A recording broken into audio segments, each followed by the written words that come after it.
now the chili is done. It's been simmering for probably like 45 minutes on low, and I guess this is called Dutch oven. The most known brand of these is Le Creuset, but this is actually a Martha Stewart because Le Creuset is like $300 and this was like $80 on sale at Macy's. But it's really good. I prefer to cook in like the heavier pots like this because they just retain heat so much better and they just cook things a lot better.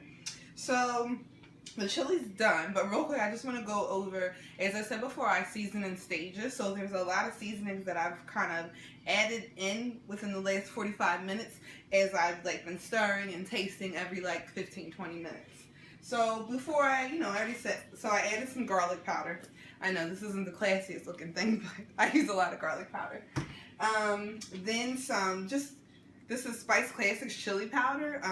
Like Spice Classics is like $1 in the supermarket, and I use that because the Penzeys Chili 9000, I actually didn't have a lot of that left.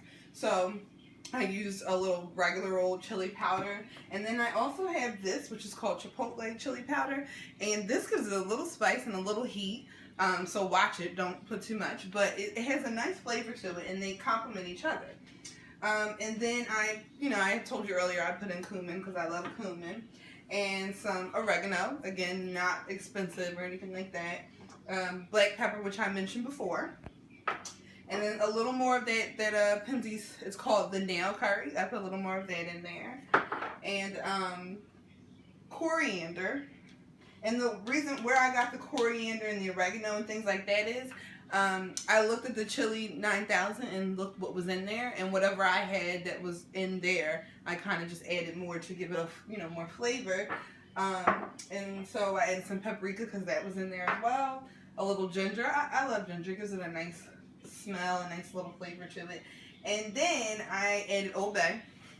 So I am a garlic fanatic, but I'm also an Old Bay fanatic, and I pretty much put this in everything. And it does not make everything taste the same. It doesn't, because you put everything else in there to kind of complement it. But you'd be surprised, like, it's not just for chicken and shrimp and whatever it says. It's really doing a lot of other things. And cocoa.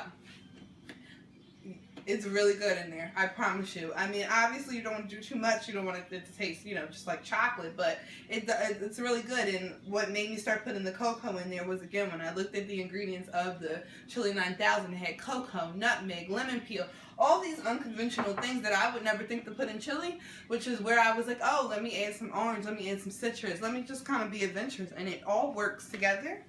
So, again, our chili is done simmering and everything, and it's looks really good. It smells good. So I'm going to turn it off. It's been cooking on low. And I had some rice cooking. This is big. Brown jasmine rice I had cooking. So the way I serve it is I put a couple scoops of rice in there. Or 1 scoop actually. And then I could use the same spoon. And then I'll just top it with the chili. Like right there on top like that.